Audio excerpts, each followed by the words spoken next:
Link Group itu awalnya adalah merupakan sebuah departemen atau fungsi kerja dari PT Lautan Luas Tbk, yaitu fungsi kerja logistik atau departemen logistik. Kalau Indonesia negara kepelabuhan, negara kepulauan sudah pasti.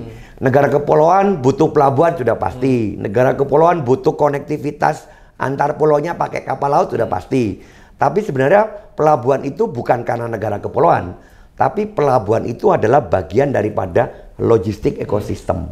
Makanya yang saya pernah sering ngomong, sekarang ini industri sektor pelabuhan itu mindsetnya harus berubah.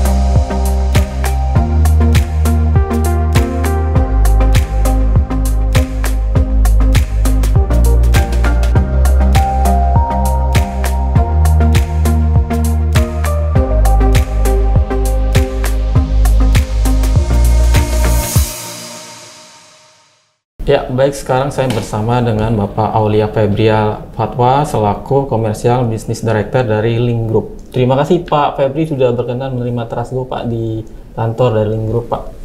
Ya, terima kasih.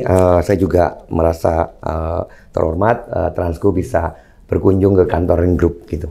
Pak, menarik Pak terkait profil dari Link Group ini kan kita ketahui sudah beroperasi sejak 2001 ya Pak. Bisa jelaskan Pak secara singkat histori dari perusahaan dan kaitannya dengan holding PT Lautan Luas Terbuka ini Pak. Oke, jadi gini, saya cerita sejarah dulu ya. Jadi Link Group itu awalnya adalah merupakan sebuah departemen atau fungsi kerja dari PT Lautan Luas Tbk, yaitu fungsi kerja logistik atau departemen logistik. Itu kira-kira di sebelum tahun 2001 lah. Lalu kemudian di tahun 2001 departemen ini dilakukan spin-off, jadi dipecah menjadi sebuah perusahaan logistik, gitu kan, dengan dibentuknya entitas, nama PT-nya itu Cipta Mapan Logistik atau CML. Artinya CML itu merupakan salah satu anak usaha dari Lautan Luas yang diharapkan bergerak di bidang jasa logistik.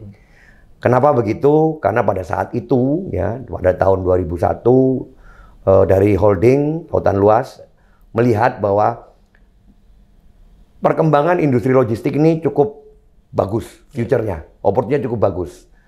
Kemampuan sebuah penanganan logistik itu pasti dibutuhkan, itu ke depan tuh akan lebih banyak. Sehingga pada saat itu Lautan Luas berpikir daripada departemen ini hanya melayani Lautan Luas, kenapa tidak di spin-off kemudian menjadi sebuah entitas baru atau anak usaha yang memang bergerak di bidang logistik, gitu kan. Nah, jadi mulai dari 2001 lah, kemudian berdirilah Link Group dengan dimulainya nama PT Cipta Mapan Logistik. Kemudian bergulir ini sampai dengan saat ini, kurang lebih hampir 24 tahun umurnya Link Group.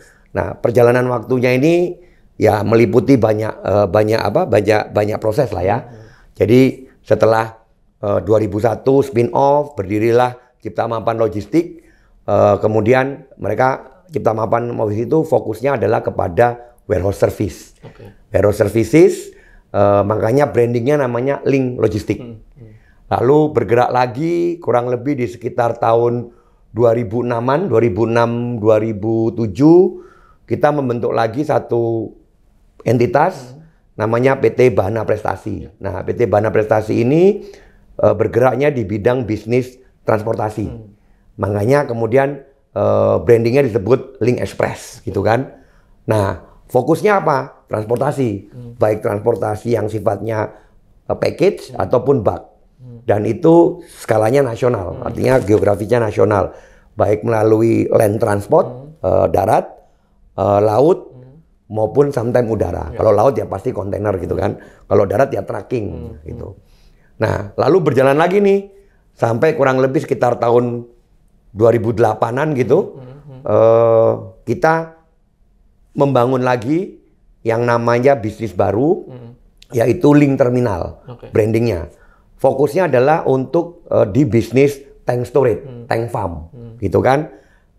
Nama entitasnya adalah PT Taruna Bina Sarana. Nah, kebetulan kita bekerja sama waktu itu dengan Pelabuhan Pelindo di Ciwandan, sehingga kita bisa membangun tank terminal di situ, tank storage gitu, tank yang akan dipakai untuk disewakan untuk penyimpanan barang-barang curah cair. Karena kita tahu tank terminal itu pasti harus melekat kepada operasi pelabuhan.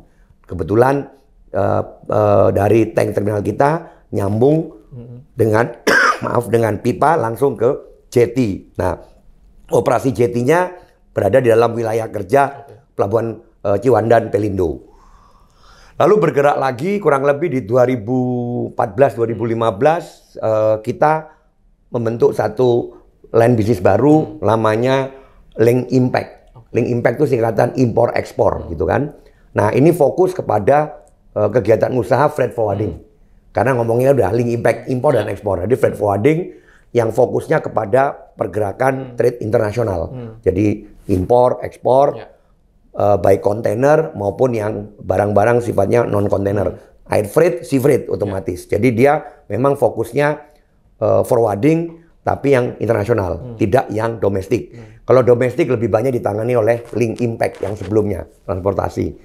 Lalu bergerak lagi. Kita di tahun 2016 itu kita punya satu line baru yang namanya Link Prolog. Link Prolog ini adalah pengembangan dari Link Logistik. Kalau Link Logistik kan fokusnya di warehouse. Warehouse itu artinya warehouse kita yang dipakai oleh customer, atau kita menyiapkan warehouse, kemudian warehouse itu dipakai oleh customer. Kalau Link Prolog ini lebih enhancement, yaitu kita melakukan kontrak logistik, implan operasi di areanya customer. Jadi gudangnya customer kita yang kelola. Nah, itu berarti lebih enhancement. Itu kita keluarnya di sekitar tahun 2016. Itu line bisnis baru dengan branding Link Prolog.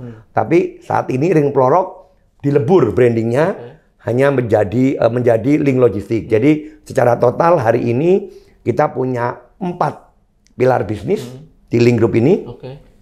Yaitu bisnis warehouse dan kontrak logistik atau implan operation jadi satu yang kita sebut dengan Link Logistik, gitu kan. Lalu yang kedua kita punya bisnis transport, baik itu darat, laut, baik itu yang sifatnya package maupun bulk gitu kan, yang diwakili oleh Link Express gitu. Lalu kita punya Link Impact, yaitu freight forwarding, khusus menanganin untuk pergerakan international trade, impor dan ekspor. Diwakili Link Impact. Lalu yang terakhir adalah Link Terminal, yaitu tank storage business, gitu kira-kira. Nah, inilah semua yang disebut dengan Link Group. Gitu. Secara gamblang Pak Febri menjelaskan milestone ya dari tiap tahun sampai hari ini gitu Pak. Secara pertumbuhan bisnisnya Pak, tiap periodenya, tiap tahunnya seperti apa Pak? Ya, kalau kita bicara Link Group kan umurnya dari tahun 2001 sampai 2025 kan 24 tahun. Yang namanya pertumbuhan bisnis pasti naik dan turun, up and down dari pertama sampai hari ini. Tapi kalau kita lihat secara secara averaging dari 2001 mulainya sampai 2024 kemarin, karena 2025 belum tutup kan, semua line bisnisnya Link Group itu mengalami pertumbuhan. Jadi kalau kita melihatnya pertumbuhan dari sisi sales ya, revenue kan, dari tahun ke tahun revenue itu bertambah. Otomatis juga kalau revenue bertambah maka operasi kita akan membesar. Nah, kalau operasi kita membesar, ya paling gampang identifikasinya jumlah karyawan kita juga semakin lama semakin tambah banyak. Kemudian jumlah aset dan peralatan yang kita miliki juga semakin lama semakin banyak kan gitu. Artinya secara skala bisnis termasuk secara kultur perusahaan sampai SOP-nya ada perubahan lah ya? Oh ya, selalu bergerak mengikuti perkembangan. Apalagi kita punya 4 pilar bisnis, di mana 4 pilar bisnis ini kan punya tipikal operasi yang berbeda-beda. Satu operasi warehouse, kemudian operasi transport, operasi freight forwarding dan operasi terminal. Ini pasti berbeda-beda. Tapi kan semuanya itu adalah kita sebut dengan logistic service. Makanya Link Group ini selalu berusaha menawarkan jasanya itu bukan parsial tapi integrated. Jadi ada warehouse-nya, ada transportnya. Kalau ada kebutuhan international trade maka menggunakan freight forwarding kita.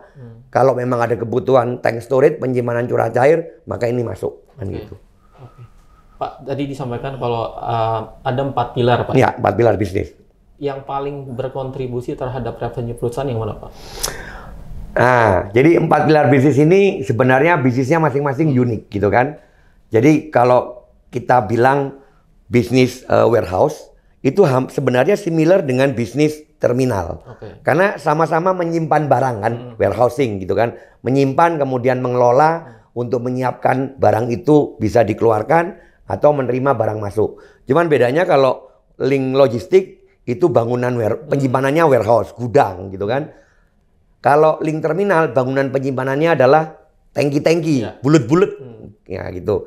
Nah, kalau kita bicara Link Express sama Link Impact ini sebenarnya sama-sama transportasi. Cuman bedanya kalau Link Impact fokus kepada pergerakan barang internasional, kalau Link Impact kan fokus kepada pergerakan barang domestik gitu.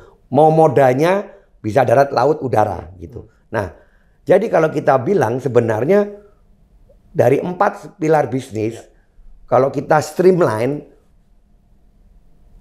mindset utamanya adalah kita di pergudangan dan transportasi.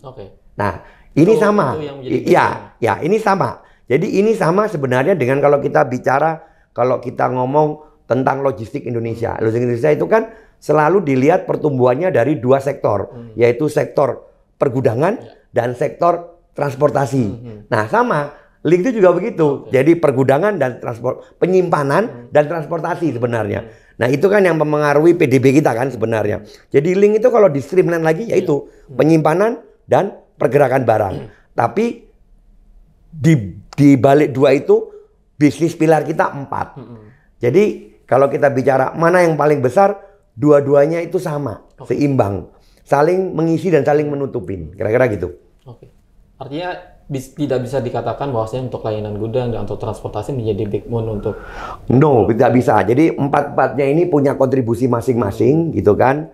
Dan kalau dilihat itu sama lah ya. Dalam setiap tahun pergerakan ada yang naik, ada yang turun. Tapi itu biasa lah ya.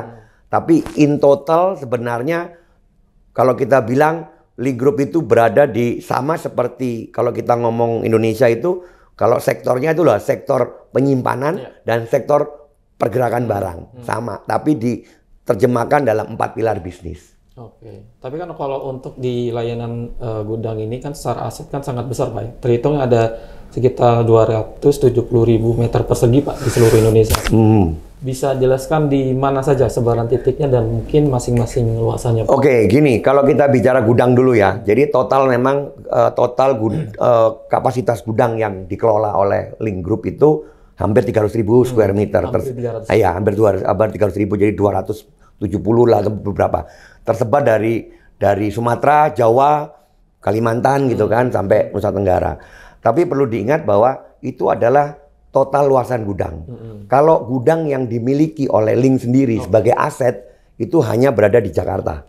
Di Jabodetabek. Kita di Jabodetabek aja aset sendiri. Nah, yang lainnya itu kita bekerja sama dengan landlord, pemilik gudang. Jadi pemilik gudang kita sewa, kemudian habis kita sewa kita pakai untuk melayani kebutuhan customer kita. Atau gudang customer yang kita kelola di lokasi mereka. Nah, itu kan kalau kita total square meter yang kita kelola ya sebesar itu, kurang lebih gitu. Artinya konteks yang dikelola, Pak, bukan? Yang dikelola ya, bukan yang dimiliki ya. Beda. Jadi kalau di logistik tuh pengelolaan gudang tuh pasti pengukurannya paling gampang adalah berapa luasan gudang yang di-manage kan gitu, dikelola. Baik itu punya sendiri maupun third party ataupun pihak customer kan gitu. Dan yang menarik kan ada 5 jenis gudang, Pak, ya. Tentu ini kan secara industri dan segmen industri pasar berbeda, Pak. Mungkin bisa jelaskan. Gini, kalau di bisnis warehouse kita atau Link Logistik itu sebenarnya kita bagi menjadi dua hal besar. yaitu gudang package sama gudang bulk, gudang curah gitu.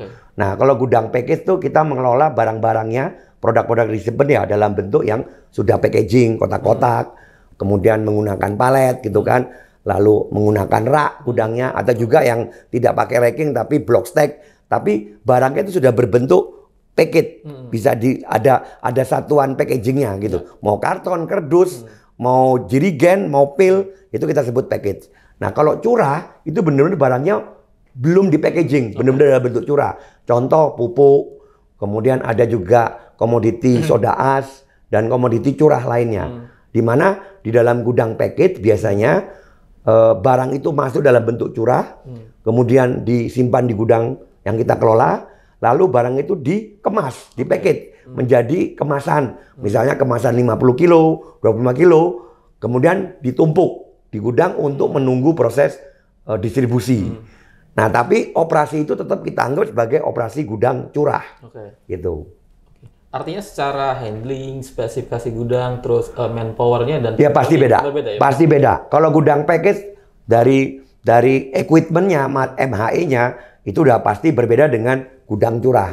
Kalau gudang package ya pasti biasanya menggunakan rak, ada palet.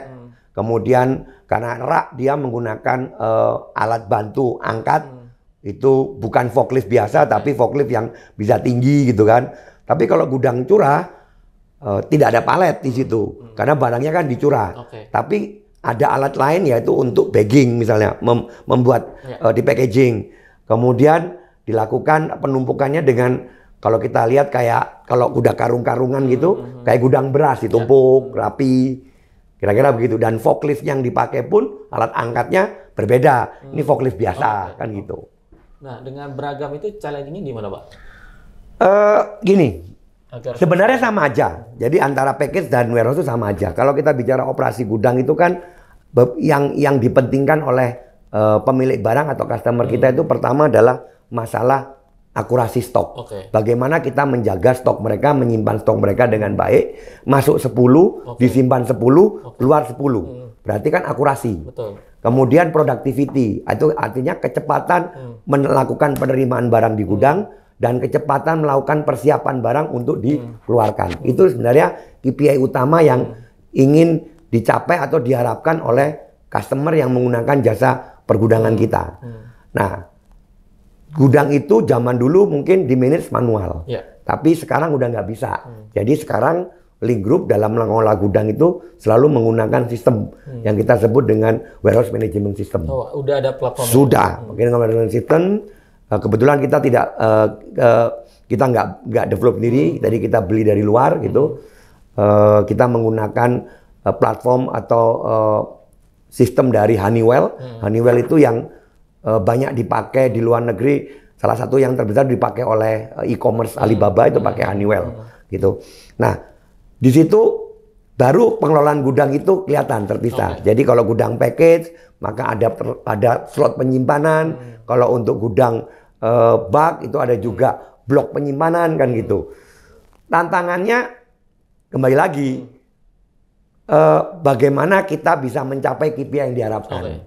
Akurasi, productivity. Karena pergudangan itu saat ini sampai hari ini kan belum fully automatic. Masih banyak menggunakan tenaga manusia sebagai operatornya. Namanya mengelola manusia dengan mengelola mesin ini kan beda. Itulah tantangannya. Jadi how to manage people. Artinya masih ada sedikit human error, Pak, di lapangan gitu ya? Itu pasti terjadi. Makanya error-error itu kita coba minimalisasi dengan menggunakan sebuah sistem atau yang kita sebut dengan warehouse management system. Konteks error ini apakah dikaitannya dengan efisiensi, akurasi, atau mungkin ada insiden, Pak? Enggak, kalau insiden itu masalah safety, itu berbeda kita bicaranya. Jadi kalau konteks error ini, yaitu masalah akurasi stok, masalah kecepatan, productivity, itu. Kalau safety itu emas, nggak boleh ditawar. Gitu. Pak, di luar layanan pergudangan kan Link Group memiliki layanan kontrak logistik, Pak. Bisa jelaskan bisnis modelnya seperti apa? Nah, kontrak logistik itu yang tadi saya bilang itu yang paling akhir muncul, yaitu yang dulu brandingnya namanya Link Prolog. Tapi kemudian kita menjadi satu di dalam Link Logistik. Kontrak logistik ini kalau menurut Link Group adalah sifatnya in-plant operation. Jadi kita bekerja mengelola gudang milik customer. Nah, polanya gimana? Biasanya customer itu, contohnya gini, sebuah pabrik gitu kan. Pabrik ini kan pasti punya gudang.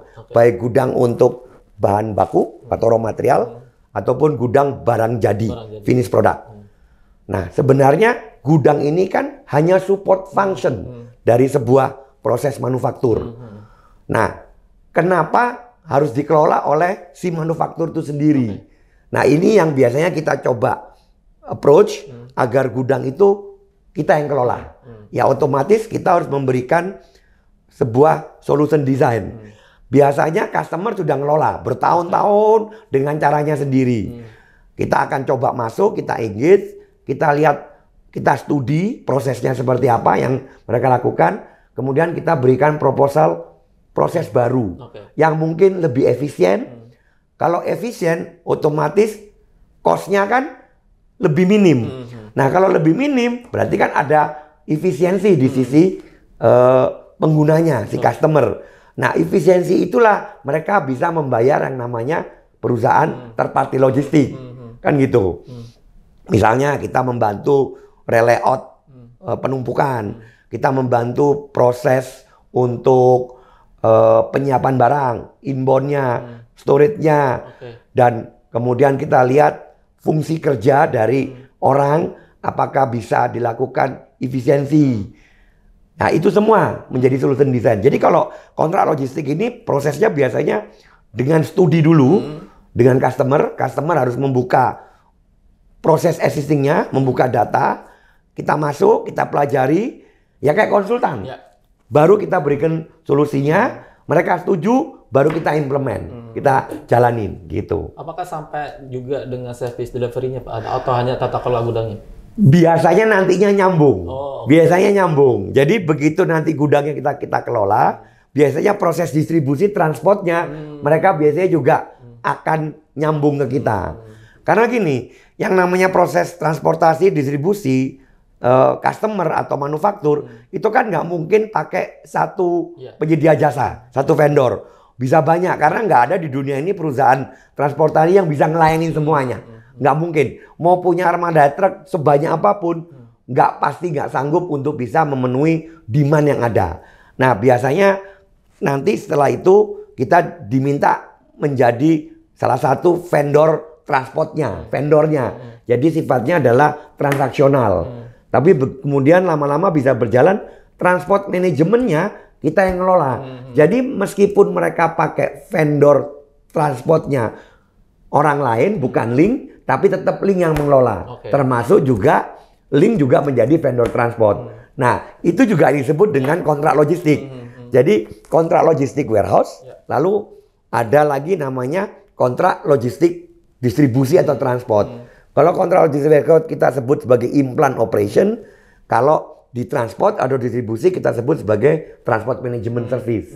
Gitu. Dan itu menguntungkan kalau satu sama lain integrasi. Saling integrasi. Nah, integrasinya itu melalui sistem. Di warehouse kita ada WMS, di transport kita menggunakan TMS. Nah, itu kalau satu penyedia, itulah integrasi. Makanya Link itu sebenarnya fokusnya adalah sebagai third party logistik. Jadi logistik pihak ketiga yang melakukan servisnya, baik menggunakan aset sendiri maupun memanage logistik lainnya. Tujuan ujung akhirnya adalah kita ingin menjadi 4PL sebenarnya. Dan kalau udah 4PL kan masuknya ke supply chain proses kan, gitu. Dan itu bagi kargonya menguntungkan bisa men-trace dari gudang sampai di. Betul. Dan mereka akan fokus kepada expertise-nya. Karena logistik ini kan sebenarnya support bagi mereka. Mereka harusnya lebih fokus ke bikin produk sama penjualannya. Urusan distribusi logistik biar kita yang handle. Pain-nya biar kita yang selesaiin, kan gitu. Pak, spesifik untuk Link Express ini kan kita ketahui dari Link Express mengelola ya Pak sekitar 500 unit. Itu untuk industri apa saja Pak? Oh, campur Pak. Jadi kalau segmen industri kita tuh banyak.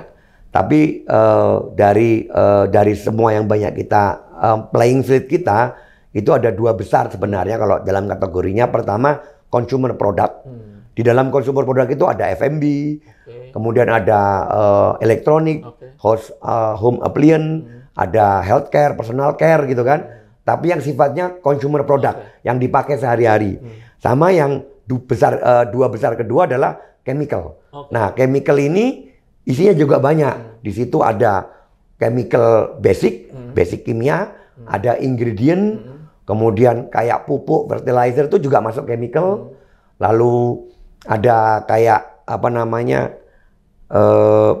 barang-barang campuran untuk industri lainnya, bahan baku industri yang sifatnya chemical itu masuk dalam kategori chemical. Jadi 2 besar ini yang biasanya kita bermain playing field.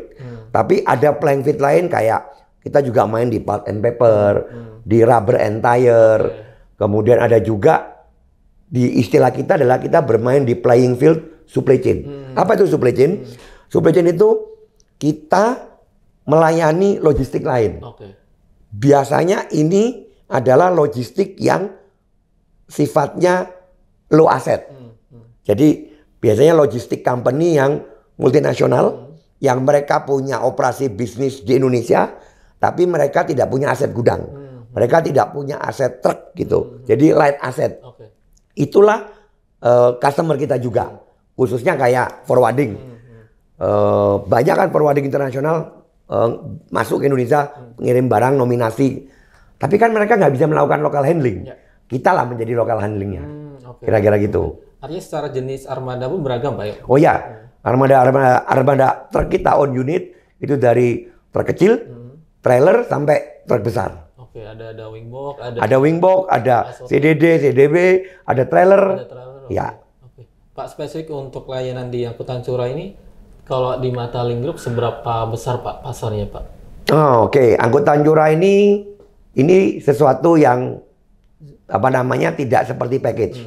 Jadi kalau package ini kan dia bermain di quantity, volume, dan sifatnya periodik rutin. Kalau curah ini kan kayak angkutan curah itu kan angkutan menggunakan tongkang, gunakan kapal, bentuknya itu tidak pakai tapi curah.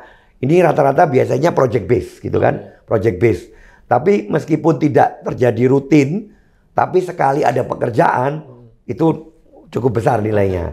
Kalau dibilang komposisi antara package dan curah kita di transport itu saat ini kurang lebih sama.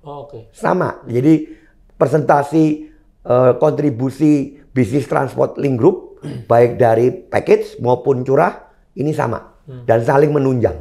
Apa saja biasanya untuk muatan curahnya Pak? Pupuk, semen, kemudian ada juga kayak cangkang sawit, gitu. Kemudian curah liquid yang menggunakan moda isotank, tapi itu kan combine dengan trailer, dengan angkutan daratnya. Itu kita masih kategorikan sebagai angkutan curah.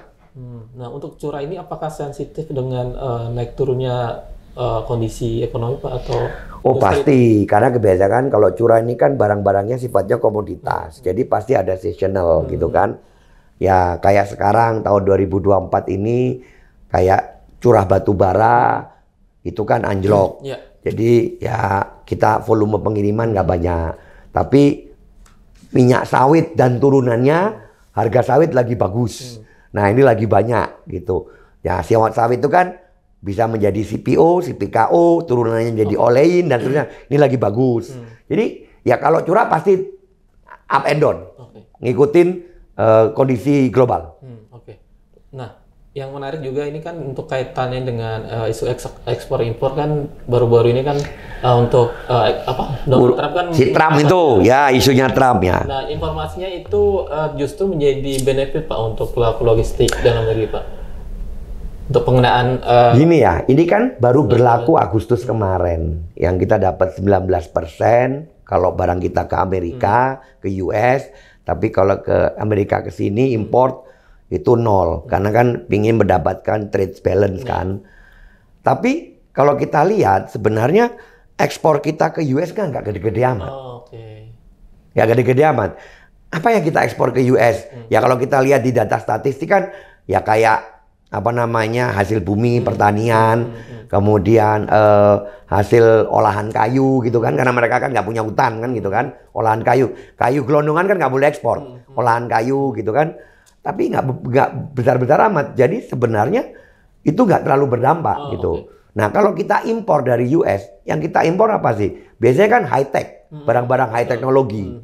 Tapi sebenarnya barang-barang high teknologi itu kalau kita bicara equipment high tech, pabriknya itu bukan di Amerika saat ini, lebih banyak di Asia, di Cina, di Vietnam segala macam.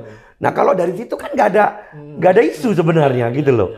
Jadi kalau saya lihat resiprokal tarif Trump ini karena baru berjalan, rasanya sih dampaknya belum kelihatan. Termasuk secara langsung di Link Group belum kelihatan. Tapi dampak secara bisnis global yes, sehingga kelihatan banget. Volume ekspor impor Indonesia nih kan juga bergerak nih, turun kan gitu kan.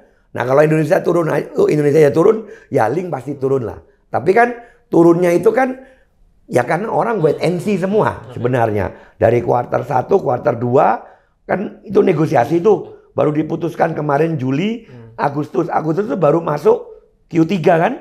Jadi belum kelihatan nih dampaknya. Gitu. Oke, Pak, beralih untuk layanan Link Terminal ini Pak, kan udah Link Terminal 2006 Pak ya. Per hari gambaran persaingan bisnisnya seperti apa Pak? Ya prospeknya sih cukup bagus. Tapi tank storage ini kan sebenarnya sebuah bisnis infrastruktur. Jadi dia membangun sama kayak gudang kan. Begitu dibangun ya dia punya limitasi sampai di situ. Kalau mau berkembang ya harus nambah kapasitas tangki. Satu, yang kedua tank terminal ini tidak bisa berdiri sendiri, nggak bisa dibangun di tempat sembarangan, harus dibangun di tempat yang mempunyai akses ke pelabuhan, bukan akses sih, malah connect dengan pelabuhan, karena kan barangnya barang curah dari kapal, tapi ke depan industri yang membutuhkan curah cair sih masih ada opportunity-nya, dan banyak juga kan pemain bisnis trader perdagangan yang berdagang curah cair, dagang barang-barang kimia olahan yang berbentuk curah, bukan dalam bentuk packaging kan gitu. Oke, dengan pengalaman yang panjang dari Link Group, mungkin apa yang ditawarkan untuk, karena memang pemainnya banyak ini Pak? Kalau di Link Terminal itu sebenarnya kita fokusnya adalah menjadi terminal yang bisa menjadi reliable partner dari customer kita. Jadi yang kita utamakan pertama adalah kembali lagi akurasi. Karena kan curah cair kan. Kalau sampai barang itu keluar ada leaking, ada selisih. Nah ini kan problem gitu. Kemudian safety, karena biasanya di tank farm itu kan menyimpan barang-barang curah cair yang chemical. Chemical kan bisa dibagi dua nih, yang hazardous sama non hazardous. Tapi kebanyakan chemical itu pasti hazardous. Nah jangan sampai barang chemical ini bisa berdampak ke lingkungan. Nah, jadi itu yang kita fokus. Jadi dari sisi safety, quality, dan akurasi. Kalau Link Terminal, bicaranya tapi gitu. Tapi sebenarnya untuk masuk di Link Terminal kan tidak mudah ya Pak, karena bukan banyak regulasi. Oh ya, pasti. Besar, gitu. Namanya kalau tangki itu ada standar. Kalau kita nyimpan produk kimia jenis ini, tangkinya harus seperti ini. Kalau enggak kan bahaya, disesuaikan dengan produknya. Dan tangki itu harus disertifikasi. Contoh, kalau kita nyimpen bahan bakar BBM, berarti kan harus ada izin migas, ada persyaratan layak operasi, itu harus kita penuhi. Dan Link Terminal alhamdulillah comply sampai hari ini, comply semua. Dan termasuk kan armadanya pun tidak sembarangan juga kan Pak? Ya biasanya kan pakai truk tangki atau ISO tank kan, yang bergerak untuk mengambil dari tank farm kan gitu. Oke, Pak, di luar aset yang tadi Pak Feby jelaskan, ada aset apa lagi Pak? Mulai dari mungkin tadi gudang, ada armada, terminal, dan mungkin ada lagi. Jadi sementara ini Link punyanya gudang, tank farm, dan armada truk, land transport. Yang Link belum punya cuma dua hal, belum punya pelabuhan sama belum punya kapal, itu aja. Yang lainnya ada. Nextnya akan mengarah ke sana? Belum tahu, kita mau melihat gitu. Karena pelabuhan kapal itu kan juga bagian daripada ekosistem logistik kan. Bisa aja di suatu saat kita mempunyai masuk ke bisnis sektor pelabuhan ataupun kita masuk ke sektor shipping kan gitu. Sebagai penunjang bisnis utama kita, third party logistik. Tapi saat ini belum. Jadi saat ini kita fokusnya gudang, transport, tank terminal. Oke. Pelabuhan ini urgensinya apakah karena memang Indonesia secara geografis negara kepulauan Pak yang konteksnya mungkin lebih mahal biaya logistik itu? Gini. Dan Link Group berharap ke sana gitu. Kalau Indonesia negara kepulauan, negara kepulauan sudah pasti. Negara kepulauan butuh pelabuhan sudah pasti. Negara kepulauan butuh konektivitas antar pulaunya pakai kapal laut sudah pasti. Tapi sebenarnya pelabuhan itu bukan karena negara kepulauan, tapi pelabuhan itu adalah bagian daripada logistik ekosistem. Makanya yang saya pernah sering ngomong, sekarang ini industri sektor pelabuhan itu mindsetnya harus berubah paradigmanya. Yang saya sebut dengan PCL, Port Centric Logistik. Apa itu? Di dalam pelabuhan ada proses logistik.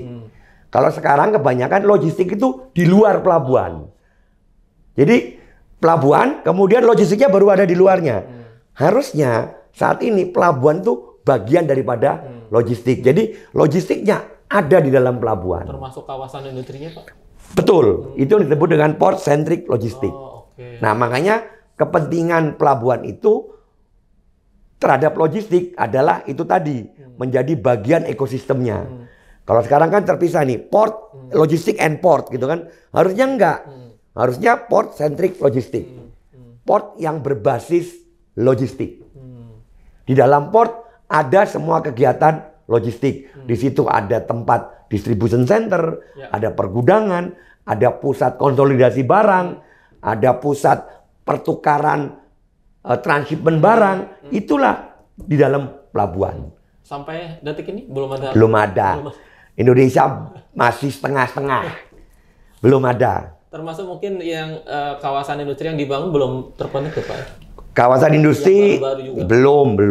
Nggak apa-apa, tapi kan kita menuju ke sana. Dan sekarang sih sudah market sudah tahu bahwa pelabuhan itu sudah disadari menjadi bagian daripada sebuah logistik ekosistem. Kalau dulu kan pelabuhan itu masih dianggap sebagai bagian daripada shipping ekosistem. Ya kan? Shipping ekosistem, pelayaran. Tapi sekarang sudah dipahami pelabuhan itu bagian daripada logistik ekosistem. Oke. Pak, menyambung dari SLA atau Service Level Agreement yang tadi Pak Ferry sampaikan, secara umum yang diterapkan di Link Group seperti apa? Gini, kalau SLA, kita kepada customer kita semua pengguna jasa Link itu, kita selalu punya yang namanya KPI, Key Performance Indicator yang disepakati oleh customer, di mana itu menjadi tolak ukur pengukuran customer terhadap apa yang kita lakukan. Jadi macam-macam, dan setiap customer tidak sama KPI-nya. Tapi kalau kita bicara secara umum, kalau kita ngomong warehouse, ya itu tadi KPI-nya. Kita harus melihat bisa menjaga akurasi, kemudian productivity dan efisiensi. Kalau di transport, on time delivery, kemudian on time POD, kemudian ketersediaan armada, readiness gitu kan. Itu KPI dasar.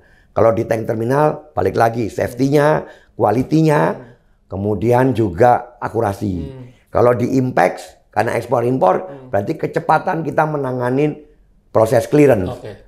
Jalur merah, jalur hijau, jalur kuning kan gitu kan. Dan akurasi dokumen ekspor ataupun dokumen impor.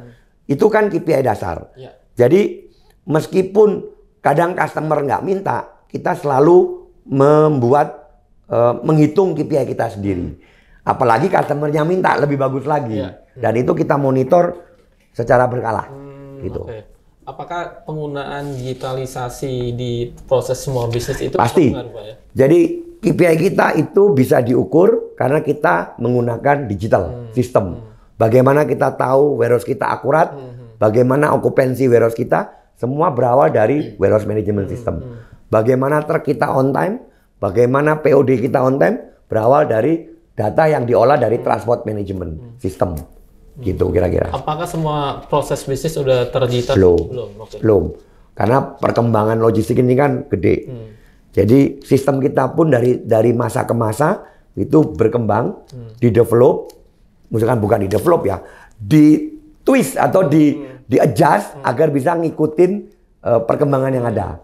Tapi kalau saya bicara kurang lebih hampir 90%-an lah seluruh proses operasi kita itu sudah tercapture di sistem kita. Secara end-to-end, Pak ya? Secara end-to-end. Oke. Ya. Proses bisnis mana, Pak, yang mungkin masih belum optimal digitalisasikan, Pak? Transport ini ya, karena transport ini kan sesuatu memonitor barang yang bergerak kan, Iya, betul. truk yang bergerak. Ya kalau truk sendiri gampang kita monitor, Oh, oke. tapi kalau kita menggunakan mitra kita, kan ini berarti kan memonitor truk mitra.